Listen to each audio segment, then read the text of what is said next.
In March 2018, the Journal of Finance published a study that had been under peer review for 4 years. The researchers examined every domestic airline route in the United States between 2001 and 2013. They controlled for fuel costs, demand patterns, and route concentration. And they found one variable that predicted higher ticket prices across the board, regardless of which airlines were competing on a given route, whether those competing airlines shared the same largest shareholders. The two largest shareholders of United Airlines were the same two firms as the two largest shareholders of Delta and American and Southwest, and every major carrier in the dataset. Nobody made a phone call. Nobody signed a price-fixing agreement. According to the researchers, domestic airline fares were between 3% and 7% higher than a fully competitive market would produce. The mechanism operated through the structure of who owned the companies. This channel investigates the systems operating inside industries everyone thinks they understand, the ones that look completely legitimate on the surface. If that is your kind of thing, subscribe before we go further. You do not need to have flown anywhere to already be inside this system. Every time you pay a bank fee, fill a prescription, or check out at a grocery store, you are buying from industries where the same two firms simultaneously hold the largest or second largest ownership position in every major competitor. The mechanism documented in the airline research is operating in those markets right now. You are the revenue source of a structure you have never seen.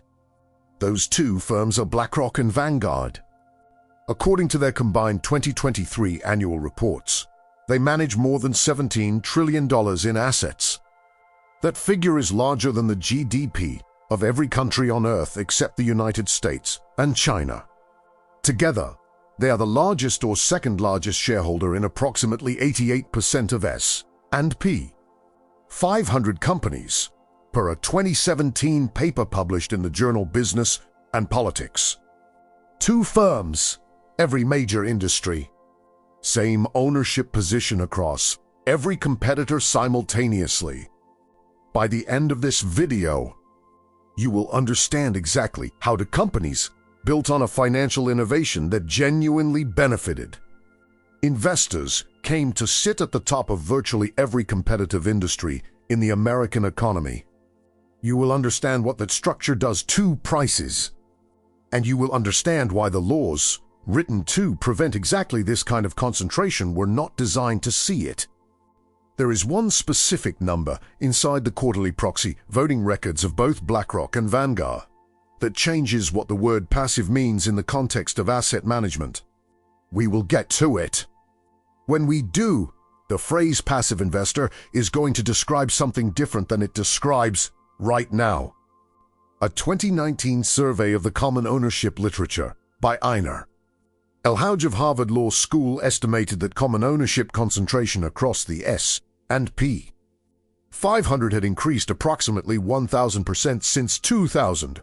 Not 10%, not 100%. 1,000%! That shift happened in public, documented in quarterly SEC filings, while the regulatory framework designed to protect competition watched and said very little. This is not a story about greed. Greed does not require $17 trillion or a peer-reviewed paper. This is a story about what happens when a structural transformation in how capital is owned in an economy moves faster than the legal frameworks designed to ensure that economy remains competitive. The transformation has already happened. The framework has not caught up. By the end of this section, you will understand exactly why the tool that was supposed to democratize investing became the mechanism through which two companies came to own a controlling position in virtually every competitive market simultaneously. John Bogle founded Vanguard in 1974 and launched the first publicly available index fund in 1976. The idea behind the index fund was radical in its simplicity. Instead of paying a fund manager to pick stocks and attempt to beat the market, investors would buy a small piece of every stock in the market. The fund would mirror the performance of a broad index, like the S&P 500, which tracks the 500 largest publicly traded companies in the United States. No stock picking. No manager fees, just the market. At the time, the professional investment industry considered this idea embarrassing. Institutional investors, mutual fund managers, and the entire financial advisory industry made their money on the premise that expertise could identify which stocks would outperform. Bogle's argument was the opposite. Most actively managed funds underperformed their benchmark index over time after fees. The data supported him. The industry was not interested in the data. The first Vanguard index fund, originally called the First Index Investment Trust, raised $11 million in its public offering. The target had been $150 million. It was called Bogle's folly by analysts who covered the fund industry at the time. The premise that an investor could do better by paying nobody to do nothing was treated as a capitulation.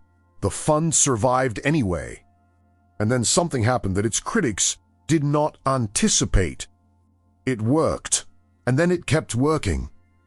And then it kept working across enough market cycles that institutional investors, pension funds, and eventually individual retirement accounts started moving money into index funds at a scale that had not been part of the original calculation. By the 1990s, the model had proven itself. By the 2000s, it had attracted tens of billions of dollars. By the 2010s, the shift was no longer a trend. It was a structural transformation of how capital was allocated in the United States. BlackRock, founded in 1988 by Larry Fink and 7 colleagues in a single room in Manhattan, was not originally an index fund company. It began as a risk management and fixed income firm. The transformation came in 2009, when BlackRock acquired Barclays Global Investors for approximately $13.5 billion. Per the company's public acquisition announcement at the time. That acquisition included iShares, the world's largest provider of exchange-traded funds. An exchange-traded fund, or ETF, is structurally similar to an index fund but trades on a stock exchange like a share of stock. The acquisition made BlackRock, overnight, the largest asset manager in the world. The logic of index investing is compelling and, in most respects, accurate. Active managers do, on average, underperform their benchmark indices after fees. The evidence on this point is extensive and consistent across multiple decades and multiple markets. For individual investors building long-term wealth, index funds have been one of the most genuinely beneficial financial innovations of the last 50 years.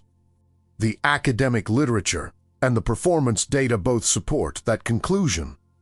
But the logic of index investing contains a structural consequence that was not part of Bogle's original calculation.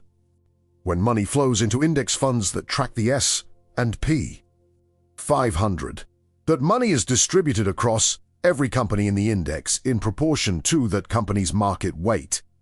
Every dollar entering an S&P 500 index fund buys a piece of United Airlines and a piece of Delta and a piece of Southwest, and a piece of American, at the same time, the same fund. The same owner, sitting at the top of competing companies in every major sector of the economy simultaneously. Sitting at the top of airlines and banks, and pharmaceutical companies and grocery manufacturers and technology firms. Sitting in the same position relative to every competitor in every market, all at once. There is one calculation in the academic literature on common ownership that explains why that position is legally invisible under the existing antitrust framework. We will get to it. When we do, the structural gap between what the ownership data shows and what existing law can address will become very specific. The problem with useful tools is that they become infrastructure. And infrastructure in any market is where power concentrates. The index fund was a useful tool for individual investors. At $17 trillion, it is something else.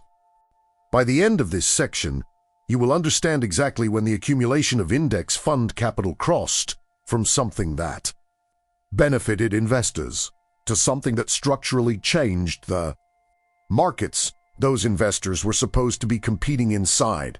The shift did not happen in a single year. It accumulated across a decade. By 2017, 3 economists at the University of Amsterdam and Cambridge had identified something specific and measurable. Jan Fitchner, Ilke Himsk, and Javier Garcia Bernardo examined the actual equity holdings of BlackRock, Vanguard, and State Street, the third major index fund operator across the entire S&P 500. The finding was precise.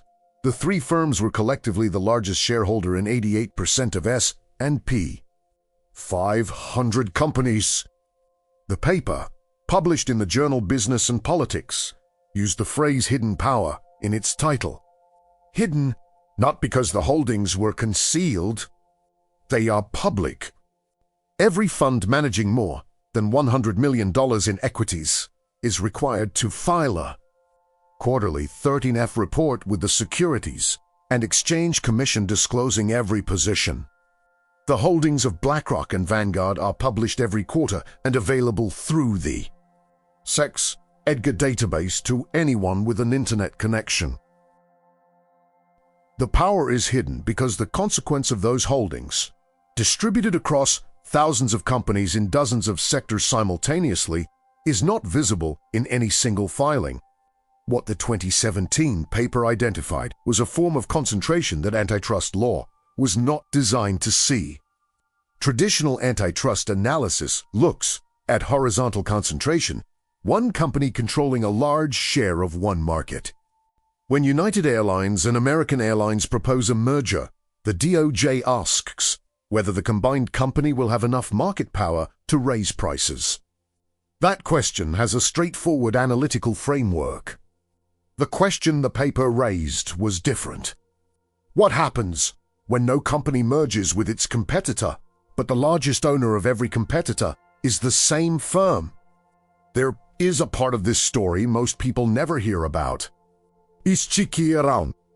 Antitrust law in the United States was written to address visible concentration of market power. The Sherman Act of 1890 prohibited agreements in restraint of trade and attempts to monopolize. The Clayton Act of 1914 expanded that framework to prohibit mergers that substantially lessen competition.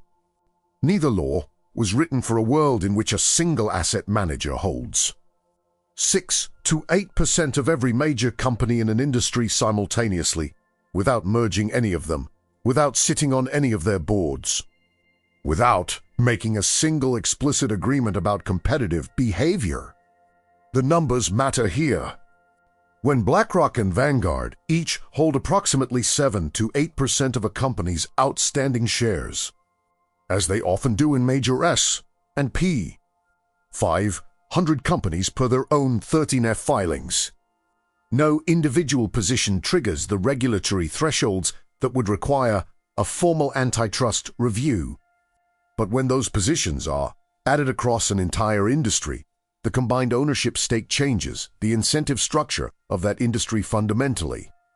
The tipping point was not a decision made in a boardroom.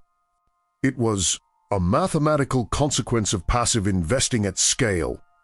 When enough money flows into index funds tracking the same indices, the natural outcome is the concentration of ownership across competing companies in the hands of the same managers. BlackRock and Vanguard did not plan to end up owning everything. They offered a product that investors wanted. The money kept coming, and the structure that resulted was not designed. It emerged. The question that Azar, Schmalz, and Teku asked in the airline paper was whether that structure changes prices. Their answer was yes.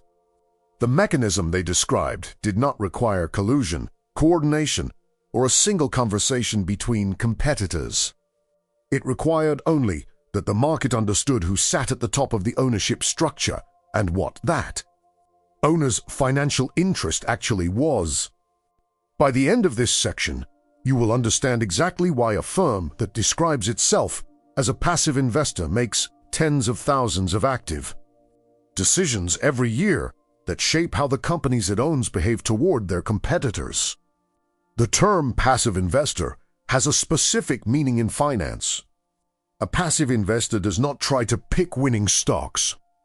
A passive investor holds the market. When the S&P 500 goes up, a passive investor goes up. When it goes down, a passive investor goes down. The value proposition of index investing is that the investor does nothing, does it consistently, and over time beats the majority of active managers after fees. But passive investing describes the investment strategy. It does not describe the behavior of the investor once the shares are acquired. BlackRock and Vanguard are passive in how they build their portfolios. They are not passive in how they govern the companies those portfolios contain. Both firms maintain large corporate governance teams that vote in shareholder elections at every company they own. BlackRock's stewardship team voted on approximately 17,000 agenda items across approximately 4,200 company meetings in 2023, per the firm's annual investment stewardship report. Vanguard voted at approximately 11,000 meetings in the same period, per its own stewardship disclosures. Shareholder votes are how public companies are governed. They determine who sits on the board of directors. The board of directors hires and fires the CEO. It approves executive compensation packages. It sets the strategic direction of the company. When BlackRock and Vanguard each hold 7 to 8% of a company's outstanding shares, their combined vote carries a weight of 14 to 16% in every shareholder election. In most large companies, that is enough to determine outcomes. Here is the structural consequence that the Azar, Schmalz, and Tecu paper identified and that subsequent research has extended. A traditional shareholder holding stock in one airline benefits directly when that airline takes market share from its competitors. If United cuts its fares on a major route and takes passengers from Delta, the United shareholder benefits. That is competition. That is the mechanism that is supposed to drive prices down and improve service over time. Now, consider a shareholder that holds 7% of United and 7% of Delta and 6% of Southwest simultaneously. If United cuts fares and takes passengers from Delta, that shareholder's United position gains and its Delta position loses by approximately the same amount. The net benefit of aggressive price competition approaches zero. The shareholder that owns all competitors has no financial incentive to encourage any of them to compete aggressively on price. The shareholder benefits when the industry as a whole is profitable. That happens when fares stay high. This is the mechanism. It does not require any executive to make a phone call. It does not require any investor to instruct any airline to raise prices. It requires only that the boards and management teams of every major airline understand who their largest shareholders are, what those shareholders also own, and what the incentive structure of that ownership implies for the decision to compete aggressively. CEOs are sophisticated people. They understand their shareholder base. The specific number inside BlackRock and Vanguard's proxy voting records that we mentioned at the opening of this investigation connects directly to what follows in the next several sections. We will reach it in the section on hidden metrics. What it shows is that the governance framework both firms publish, applied simultaneously to every competitor in an industry, produces the incentive architecture that the airline research describes, without any explicit instruction to any company to raise its prices. The phrase for this in academic economics is common ownership. The concept is not new. The concern is not conspiracy. It is structure. When the ownership of competitors concentrates in common hands, the incentive to compete against those competitors changes. A 2017 paper by Azar, Rayna, and Schmalz examined the banking industry. The finding, common ownership across competing banks, was associated with higher fee, income per account, and lower deposit rates, meaning consumers earned less on their savings while banks shared the same dominant shareholders. The mechanism in banking is identical to the mechanism in airlines. The industry changes, the ownership structure does not. This is not a story about airline prices. It is a story about what happens when the most carefully documented example of common ownership produces findings specific enough to act on, and a regulatory system that has not yet determined what to do with them. The Azar, Schmalz, and Tecu paper, published in the Journal of Finance in 2018 after 4 years of peer review, examined approximately 1,600 domestic airline routes in the United States. The methodology was designed to isolate the effect of common ownership from other factors that affect airline pricing, including route concentration, fuel costs, and seasonal demand variation. The researchers constructed a modified version of the standard market concentration measure, called a modified Herfindahl-Hirschman index for common ownership, to quantify the degree to which competing airlines on any given route shared the same institutional shareholders. The core finding: on routes where competing airlines had higher levels of common ownership, fares were between 3 and 7% higher than on comparable routes with lower common ownership. The effect held after controlling for all other variables the researchers could measure. 3 to 7% sounds modest. On a $200 ticket, that is $6 to $14. Multiply by the approximately 900 million domestic airline tickets sold annually, per the Bureau of Transportation Statistics, and the aggregate consumer cost is somewhere between $5.4 billion and $12.6 billion per year. That is the estimated annual cost of common ownership in one industry. The paper was notable not for its conclusions, but for its methodology. Previous research on common ownership had been largely theoretical. The Azar, Schmalz, and Tecu paper used actual transaction data, actual ownership filings from SEC Edgar records, and actual fare data to produce a quantified estimate. It was peer-reviewed, published in one of the most rigorous academic journals in economics, and subsequently cited in DOJ antitrust proceedings, Federal Reserve working papers, and regulatory discussions in Europe. What happened after publication is also worth noting. The airline industry disputed the findings. Industry advocates argued that the research methodology was flawed, that the results did not demonstrate causation, and that common ownership did not produce the competitive effects the paper identified. Several economists published counteranalyses. The academic debate is ongoing. What is not disputed is the ownership data itself. BlackRock is among the largest shareholders of United, Delta, Southwest, and American. Vanguard holds comparable positions in the same for carriers. That is documented in quarterly 13F filings and has been since the mid-2010s. The calculation we referenced in the first block, the one that explains why this structure is legally invisible under current antitrust standards, appears specifically here. When BlackRock holds 7% of United Airlines, that position alone does not approach the thresholds that trigger mandatory antitrust review of an acquisition. When Vanguard holds 7% of the same company, neither does that position. When both firms hold those positions simultaneously across every major carrier, no single transaction has occurred that the Clayton Act was designed to evaluate. The structure exists.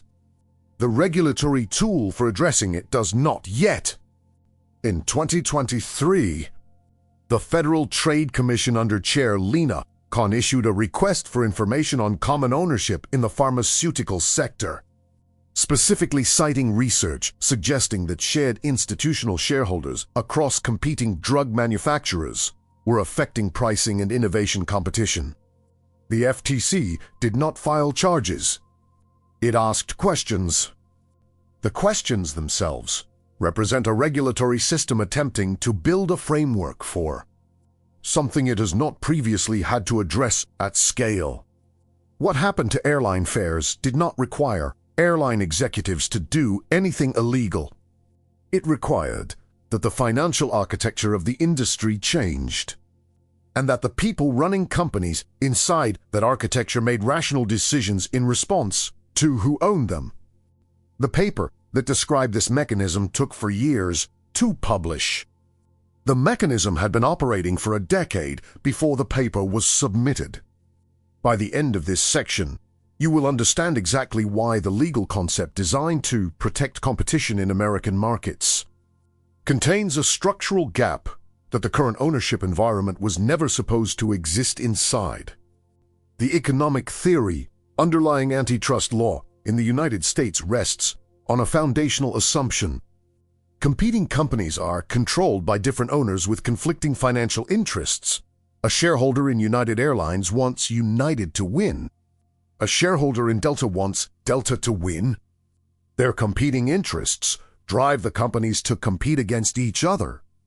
Prices fall, service improves, consumers benefit. This is the competitive model that antitrust law was written to preserve. This model is accurate when ownership is genuinely dispersed across unrelated parties. It breaks down when the same institution sits at the top of every competitor's ownership structure simultaneously. The legal framework was not written for that world, because that world did not exist when the framework was written. Orley Ashenfelter of Princeton and Daniel Hoskin published research in 2010, cited in subsequent FTC proceedings, documenting that price increases followed major consumer goods mergers, even when those mergers were approved by regulators. The research contributed to a broader academic discussion if approved mergers were producing undetected price increases. What were structurally equivalent ownership arrangements producing in markets where no merger had formally occurred? The specific economic mechanism is called the profit weight effect. When a shareholder holds stakes in multiple competitors, the shareholder's total profit depends on the collective performance of all those competitors, rather than the individual performance of any one. A shareholder with that structure profits when the industry is profitable, regardless of which company within the industry generates the profit. The incentive to encourage any single company to compete aggressively against the others diminishes as cross-ownership increases. That is the profit weight effect. The Azar airline paper tested its predictions with transaction data and found results consistent with those predictions. The regulatory gap is specific. Section 7 of the Clayton Act prohibits acquisitions that substantially lessen competition. The legal test has been applied extensively to mergers and acquisitions where one company buys another. It has not been successfully applied to situations where one asset manager acquires minority stakes in competing companies across an index portfolio. The stakes are below the thresholds that traditionally trigger antitrust review. They are dispersed across hundreds of positions rather than concentrated in a single transaction. And the asset manager can accurately argue that it is not managing any of the companies it owns. It is holding their shares. This argument has structural merit that complicates regulatory action. BlackRock does not run United Airlines. Its executives do not set route prices. Its analysts do not instruct airline management on competitive strategy. What BlackRock does is vote at annual meetings, engage with boards on governance matters, and publish stewardship guidelines that the companies it owns are expected to follow. Whether those activities constitute control under antitrust law is a question that has not been definitively resolved by a court as of the date this video was produced. The European Commission began a formal inquiry into common ownership issues in the asset management industry in 2022. The DOJ Antitrust Division has produced internal working papers examining the issue. Academic economists at the University of Chicago, historically skeptical of expansive antitrust intervention, have published papers acknowledging that the magnitude of common ownership in the current market structure presents a genuine analytical challenge for competition policy. The acknowledgement from that particular academic tradition is significant precisely because it is rare. There is one finding inside the EU regulatory inquiry that changes the regulatory timeline for everything that follows in this investigation. We will reach it in the section on what happens when the regulatory system begins to move. What it reveals is that the legal gap identified in the academic literature is now receiving attention in formal proceedings on 2 continents simultaneously. The pace of that attention matters as much as the direction. The calculation we mentioned in the first block, the one that explains why this structure is legally invisible, is this: no individual position held by BlackRock or Vanguard in any single company, in any single sector, triggers the thresholds that existing law was designed to catch. The structure becomes visible only when you map all positions across all competitors in all sectors simultaneously. That is not a calculation the law was built to perform. It is, however, a calculation that researchers began performing in 2014 and have not stopped. The airlines are the case with the most rigorous published evidence. The ownership pattern is not specific to airlines. It runs across virtually every sector of the S&P 500, and the sectors where it appears most consistently are the ones where consumers pay most directly. In the banking sector, the 2017 paper by Azar, Reyna, and Schmalz examined deposit accounts, loan rates, and fee structures at banks where the same large, institutional shareholders held simultaneous stakes in competing institutions. The finding, higher common ownership was associated with lower deposit rates, meaning consumers earned less on their savings, and higher fee income per account. Per FDIC data cited in the paper, the effect was significant enough to represent billions of dollars in aggregate annual cost to depositors and borrowers. The logic is structurally identical to the airline case. JP Morgan, Bank of America, Wells Fargo, and Citigroup are nominally competitors. They compete for deposits, lending customers, and transaction business. They also share the same 2 largest shareholders. Per 13F filings available through the SexEdgar database, BlackRock and Vanguard were among the top 3 shareholders of each of these institutions as of 2023. The incentive architecture the airline research describes applies with equal force to banks, competing for the same depositor base. In the pharmaceutical sector, the FTC's 2023 request for information specifically cited research suggesting that common ownership across competing drug manufacturers was associated with reduced competitive pressure on research and development and higher drug prices. The mechanism is slightly different from airlines. The concern is not only that prices on existing drugs are set higher, but that drug companies have diminished incentive to develop products that compete directly with drugs already held in the portfolio of their common shareholders. An investor holding Pfizer and Merck and Eli Lilly simultaneously does not benefit from any one of them developing a treatment that takes market share from the others. The grocery sector presents a third variant of the same pattern. The largest food manufacturers in the United States, including Kraft Heinz, General Mills, and Conagra, share overlapping institutional ownership across the same 2 firms. A 2023 analysis published in the American Economic Review Insights found evidence that common ownership concentration in the food manufacturing sector was associated with higher retail food prices. That finding became particularly visible during the post-2020 inflation environment, when food manufacturers raised prices faster and further than input cost increases alone would explain. The common ownership pattern appears not just within individual sectors, but in the relationship between sectors. BlackRock and Vanguard hold significant positions simultaneously in companies that manufacture consumer goods and in the major retailers that sell those goods. The incentive to negotiate aggressively on price between a manufacturer and a retailer is reduced when both parties share the same dominant shareholders. Whether this produces measurable price effects at the retail level has been studied less rigorously than the airline and banking cases. But the structural logic is the same. The 2019 survey by Elhouj of Harvard Law School estimated that common ownership concentration across the S&P 500 had increased by approximately 1,000% since 2000. That increase is distributed across every sector simultaneously.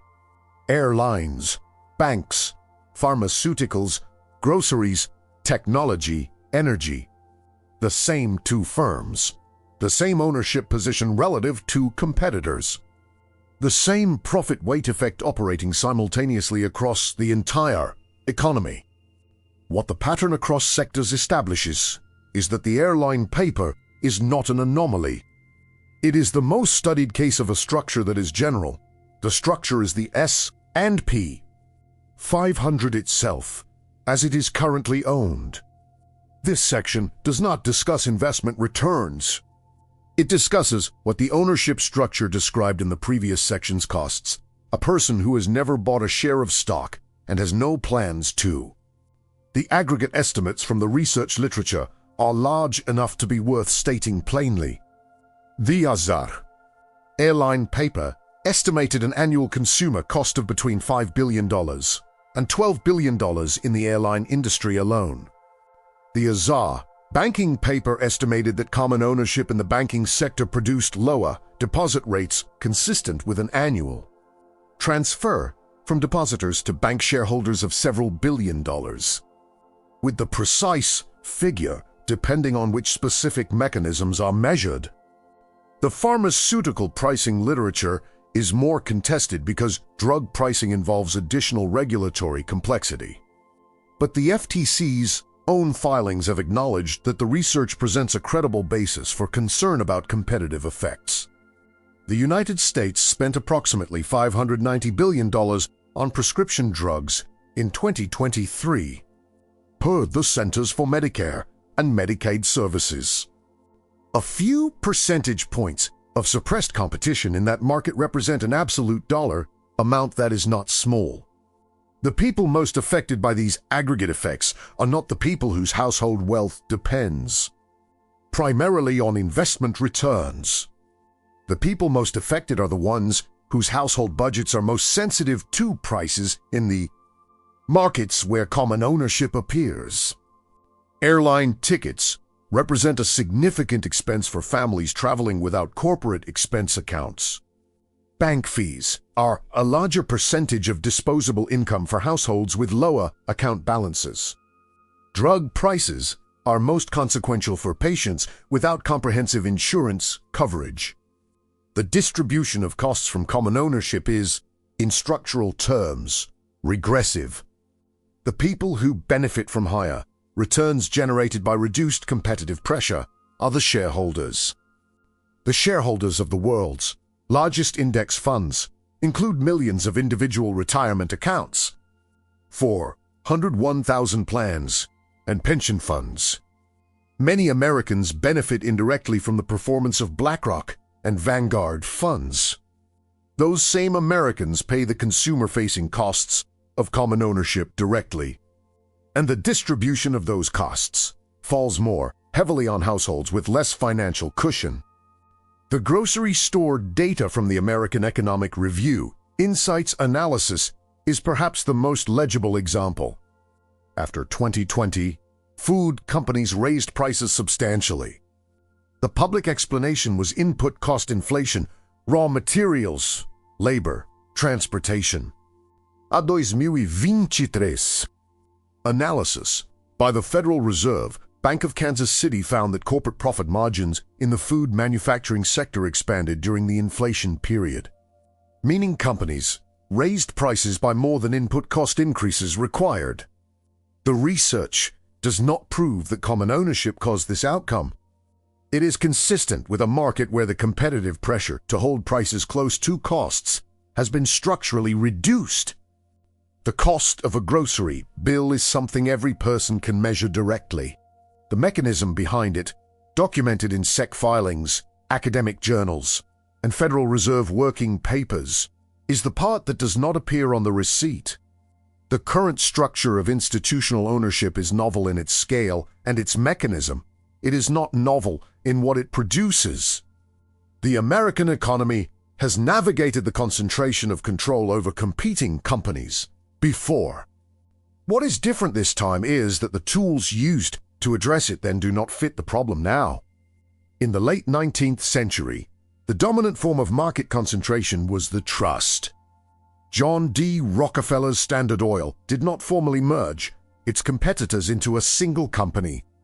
It created a structure in which shareholders of competing oil companies deposited their shares with a group of trustees. The trustees then controlled those companies in coordinated fashion, eliminating competitive pricing between nominally separate entities.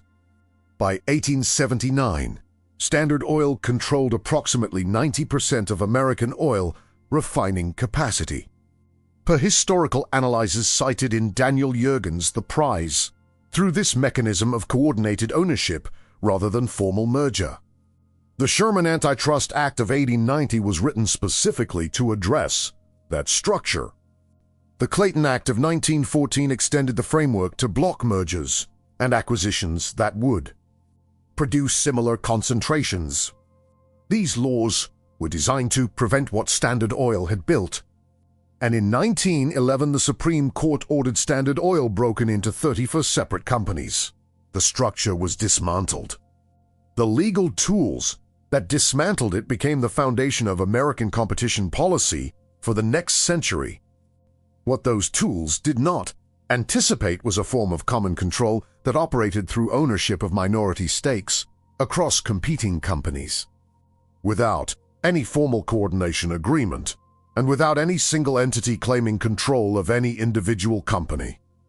The current ownership structure of BlackRock and Vanguard does not resemble Standard Oil in form. It resembles it in function. Structurally higher prices in concentrated markets emerge from both arrangements through the same underlying dynamic. The financial incentive to compete has been reduced by the structure of ownership. The railroad era produced a related pattern. In the early 20th century, financial interests associated with J.P. Morgan held board seats and significant minority stakes across competing railroad companies simultaneously. Louis Brandeis, writing in 1914 in Other People's Money and How the Bankers Use It, described the practice as a form of financial control that concentrated economic power without formal monopoly.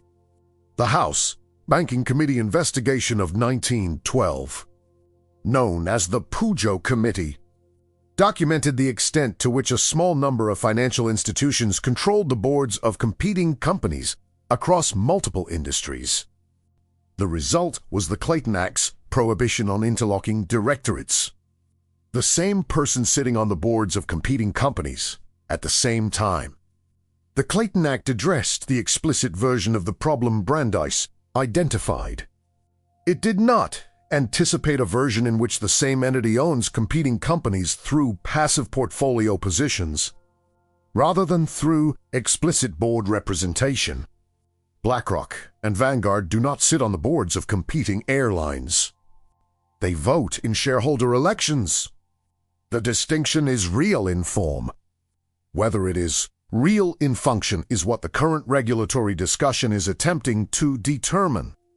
The historical record suggests two things consistently. First, when ownership concentration reaches sufficient scale, price effects follow. The evidence across the trust era and the current period is consistent on that point, even though the mechanisms differ. Second, the legal framework designed to address any specific form of concentration tends to be outdated relative to the form that follows it. The Sherman Act addressed the trust, but not the minority stake. The Clayton Act addressed the merger, but not the index fund. The question of what addresses the index fund is the one that regulators on 2 continents are currently working toward. The specific number inside BlackRock and Vanguard's proxy voting records, referenced at the opening of this investigation, is not the total number of votes cast, which is published and widely cited. It is the framework that governs the direction of those votes, applied simultaneously to every competitor in every industry those firms own. That framework is what changes the meaning of the word passive. Every year, shareholders at public companies can file resolutions asking the company to take specific actions.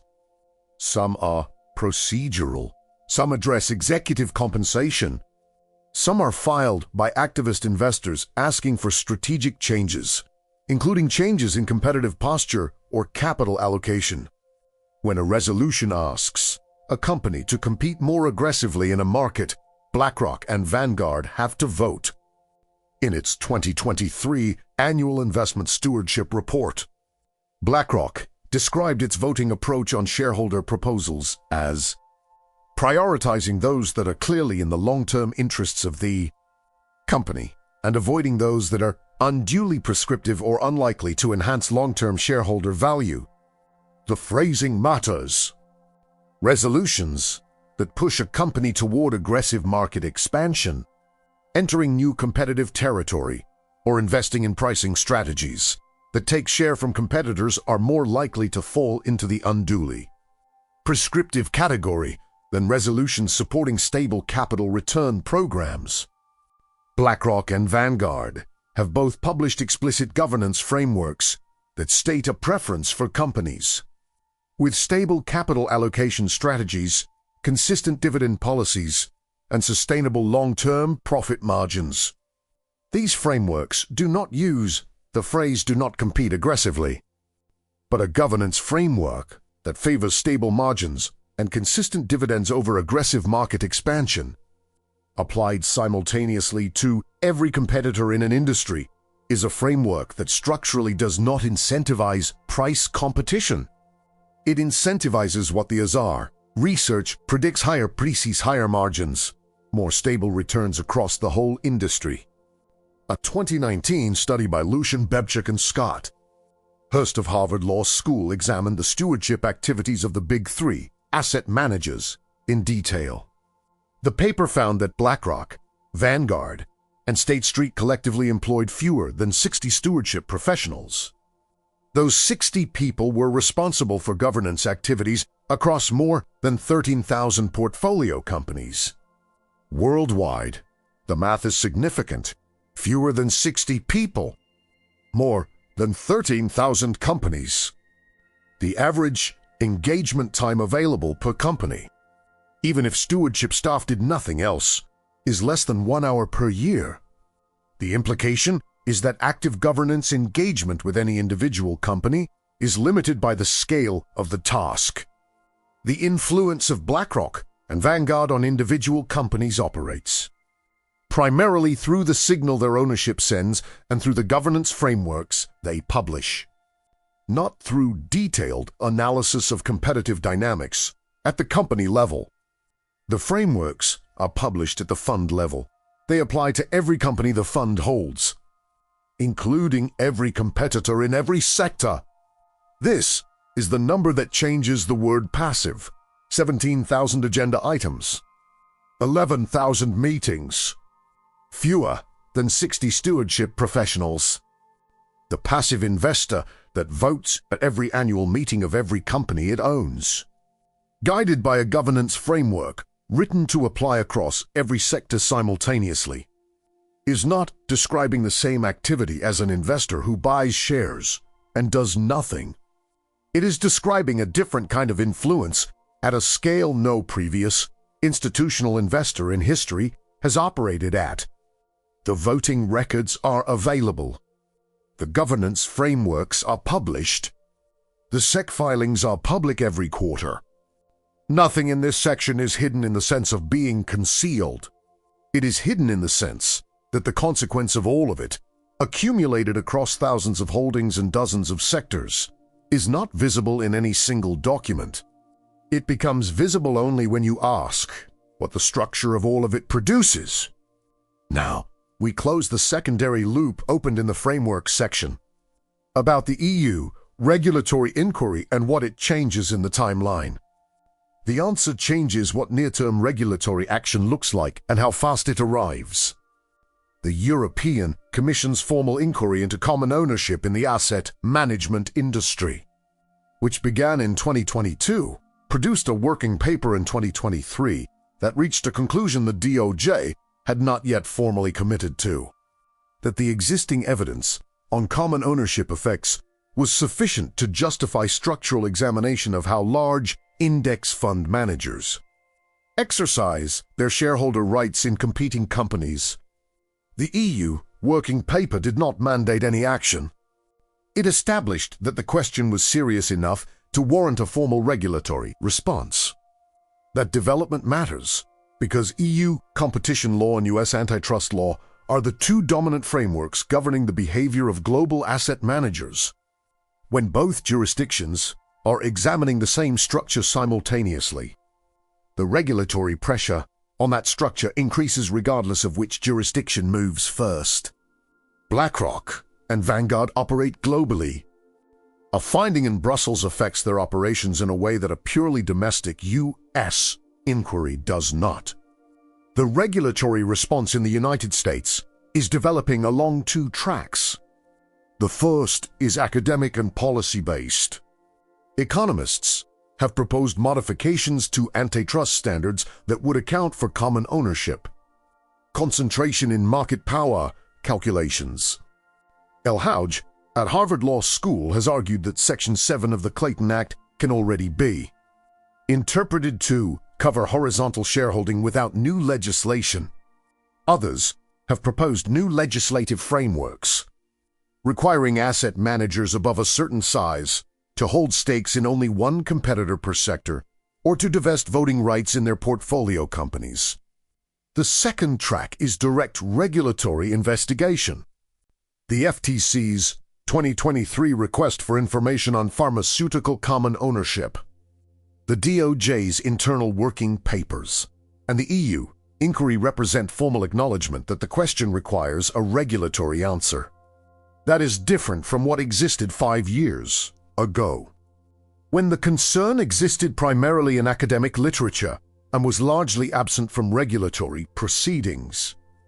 The practical consequence of structural regulatory action in this space would be significant for the asset management industry. If the DOJ were to conclude that BlackRock's simultaneous ownership of competing airlines violated the Clayton Act, the remedy could require the firm to sell its positions in some airlines or to hold its positions without voting rights. Either outcome would represent a fundamental change to how index funds operate. The legal challenges to such a remedy would be substantial, and the litigation timeline would be measured in years. What is more likely in the near term, based on the public statements of regulators as of the time this video was produced, is incremental pressure, disclosure requirements that force asset managers to report common ownership concentration by sector, governance standards that restrict stewardship activities at directly competing companies, or merger review standards that incorporate common ownership into their market concentration calculations. None of those remedies addresses the core structure. Each creates friction around it. The core structure to firms managing more than $17 trillion and holding dominant positions across virtually every major competitive industry simultaneously will not change through incremental pressure alone. It will change when a regulatory body with sufficient authority decides that the accumulated evidence requires a structural response. That decision has not been made. The evidence that would support it has been building for more than 10 years. Here is what this investigation found. to asset management companies. Built on a financial innovation that was genuinely beneficial to individual investors. Accumulated enough capital through that innovation to become the dominant shareholders of virtually every major competitive industry in the American economy simultaneously. They did not plan this outcome. They offered a product that worked. The money kept coming. The structure that resulted was not designed.